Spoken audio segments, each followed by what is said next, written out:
আসসালামু আলাইকুম বন্ধুরা, সবাই কেমন আছেন? আশা করি আল্লাহর রহমতে ভালো আছেন। আলহামদুলিল্লাহ আমি ভালো আছি। আজকে রান্না করব বন্ধুরা গরুর মাংস। এখানে প্রায় 2 কেজির উপরে গরুর মাংস আছে। এখানে পেঁয়াজ, টমেটো, আলু কেটে নেব। টমেটো পেঁয়াজটা সুন্দর করে ধুয়ে নেব। ধুয়ে তারপরে সুন্দর করে আমি কেটে নিব। কেটে নিয়ে আলুটা আমি সুন্দর করে কেটে নিব। কেটে আমি ধুয়ে নিব। তারপর পেঁয়াজ আর কাঁচামরিচটা বেটে নিব।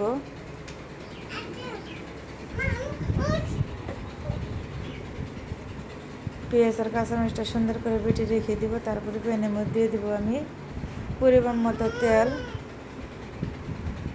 পেঁয়াজ দিয়ে দিব। দিয়ে আমি আবারও ভালো করে একটু নেড়ে চেড়ে নিব। তারপর দিয়ে দেবো আমি আস্ত শুকনো মরিচ আর তেজপাতা দিয়ে ভালো করে নেড়ে চেড়ে রসুন দিয়ে দিব। আস্ত রসুন দিলে তরকারিটা খেতে অনেক টেস্ট, অনেক ভালো লাগে বন্ধুরা। দিয়ে দিব এলাচ, দারচিনি দিয়ে আবার আমি ভালো করে নেড়ে চেড়ে নিব যেন নিচে লেগে না যায়। তারপর আমি বন্ধুরা দিয়ে দিব এখানে মরিচের গুঁড়া, ধনার গুঁড়া, সজের গুঁড়া, হলুদ গুঁড়া দিয়ে ভালো করে নেড়ে চেড়ে নিয়ে তারপর আমি দিয়ে দেবো আদা বাটা, রসুন বাটা, পেঁয়াজ বাটা, জিরা বাটা দিয়ে আবার আমি ভালো করে নেড়ে চেড়ে নেব। হালকা একটু নিচে পানি দিয়ে দেবো যেন নিচে ধরে না যায়। আবার নেড়ে চেড়ে নিয়ে তারপর আমি দিয়ে দেবো বন্ধুরা এখানে যে পেঁয়াজ বাটা আর কাঁচামরিচ বাটাটা সেটা আমি দিয়ে আবার ভালো করে নেড়ে চেড়ে নিব। তারপরে বন্ধুরা দিয়ে দেবো টমেটোটা দিয়ে ভালো করে নেড়ে চেড়ে নেবো। টমেটোটা গরুর মাংস দিলে খেতে অনেক টেস্ট হয়। ঢাকনাটা ঢেকে রেখে 10 মিনিট পর আমি যে গরুর মাংসের এখানে হাড়, চর্বি, মাংস সবটাই মিক্সার আছে। এইরকম মাংস খেতে খুবই ভালো লাগে। তরকারি রান্না করলে মাংসটা দিয়ে ভালো করে নেড়ে চেড়ে নেব। গরুর মাংসের একটু সময় নিয়ে রান্না করতে হয়। ভালো করে সুন্দর করে কষিয়ে নিলে খেতে খুবই ভালো লাগে বন্ধুরা।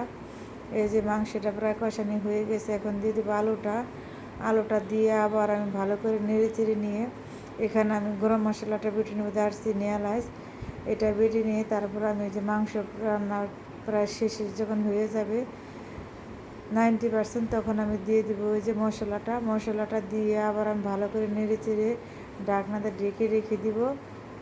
তারপর আমি আবার 10 মিনিট পর খুলে দেখবো যে রান্নাটা প্রায় হয়ে গেছে। শেষে দিয়ে দেখেন কত সুন্দর কালার হয়েছে, খেতেও খুবই মজা বন্ধুরা। এখন আমি কেটে নেব সালাদ, টমেটো, শসা, পেঁয়াজ দিয়ে সুন্দর করে মাখিয়ে নিয়ে সালাদ বানাবো বন্ধুরা। আমার রান্নাটা যদি তোমাদের কাছে ভালো লাগে একটা লাইক, একটা সাবস্ক্রাইব করবা, আমার পাশে থাকবা, সাপোর্ট দিবা। আল্লাহ হাফেজ।